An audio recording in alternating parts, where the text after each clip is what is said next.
So if you're a freelancer, as an illustrator or graphic designer, you're quite often a freelancer. Of course, you're more into making the design, and that's what you're trained.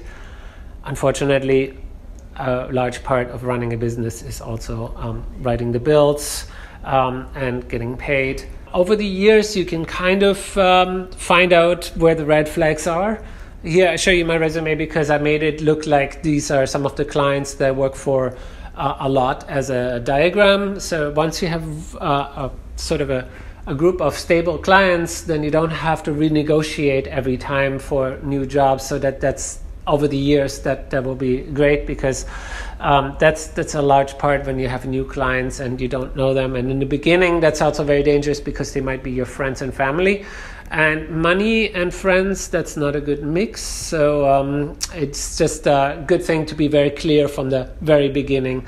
So they have to define the roles. Sometimes you find out really good friends are really not good at giving directions in a job. So there's like a whole debate. Is graphic design a craftsman? Are we just like a baker? Are we just an electrician that puts together what the client wants? Or do they hire us for our artistic expertise as well? So just try to define the roles a little bit in the talk before that, if you can.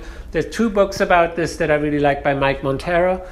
It's very important that you have a good communication, and maybe a written communication as well, that you can go back to in case something goes wrong.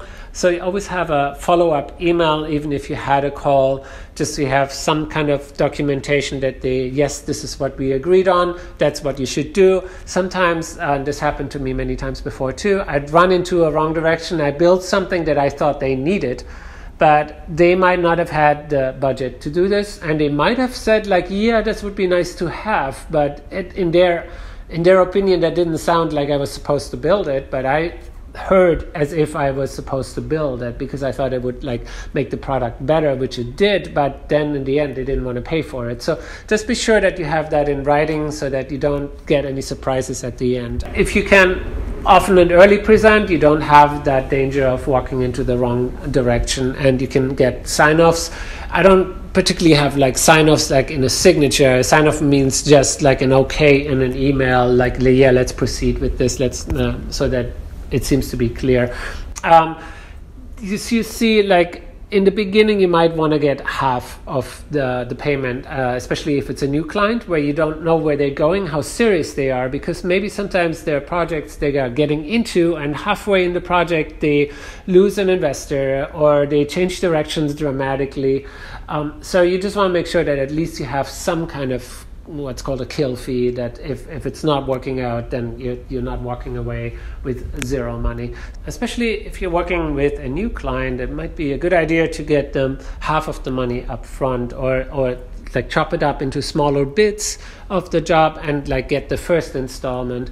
So that just makes it more legit that you're both talking and making a great product together, so that they don't think that they can just sneak away when things change, because quite often at these new startups there might be problems with the investors, there might be directions that change dramatically, and all of a sudden they don't need you, for example. So you want to make sure that you get at least paid for the work you've done so far, and it also gives a sort of more of a credibility, like we both trust each other. Yeah, things happen. That's not always the client's fault. Markets change, or sometimes investors jump ship, or there are other unforeseens. So there might be major new features that come in that you don't know how to build. For example, like you expected a small website and all of a sudden it's an Amazon shopping cart. So you might not be in a position where you can build that anymore. So, or there's they have unrealistic deadlines because they're unfamiliar on how this process works. So this can always happen. So if you feel like it's going in the wrong direction, you might have to put this on hold. Put it in writing so that nobody says they weren't informed afterwards. And just hope for the best that it will pick up. Don't burn the bridges at this point yet. Yeah, it's very hard to deal when you're working with friends, For example, here I work with Monique a lot. She's a really good friend, but I don't think she has a lot of money to spend on the project in the first place. So it's more like something I do because I love her music so much. It's not that I can make a living from this. You know, what's more important, money or having a great product at the end? If you can somehow make it work, I think it's also important to like look at the budgets that other people have and do what you really want to do, because I don't have time to work for money.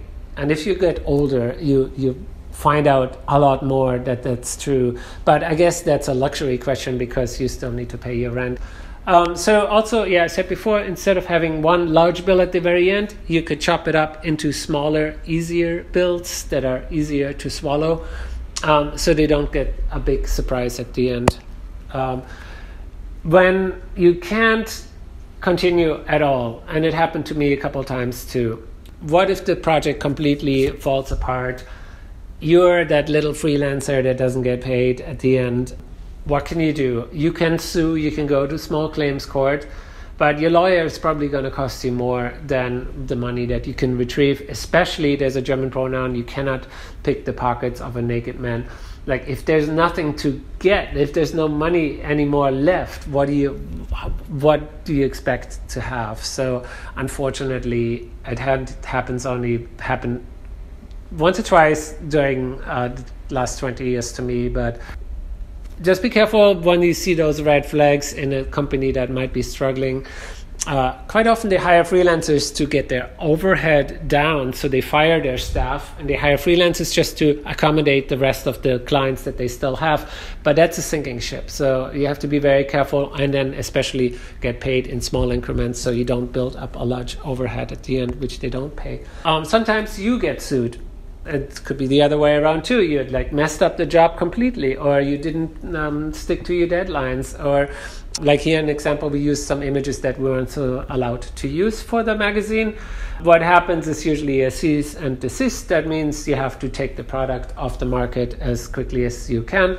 Especially this will happen since you don't really make any money from it. So once again, they don't have a reason that they can sue you for. If you made a lot of profit from it, then that's a different question. But at this point, you just take it off, and that should be the end of the story. But hopefully this won't happen to you. And if it does, it's not the end of the world, and you have to continue and you learn how to deal with it. But just make sure in the beginning to set it up right, have a trail of documentation for every job so you don't end up not getting paid.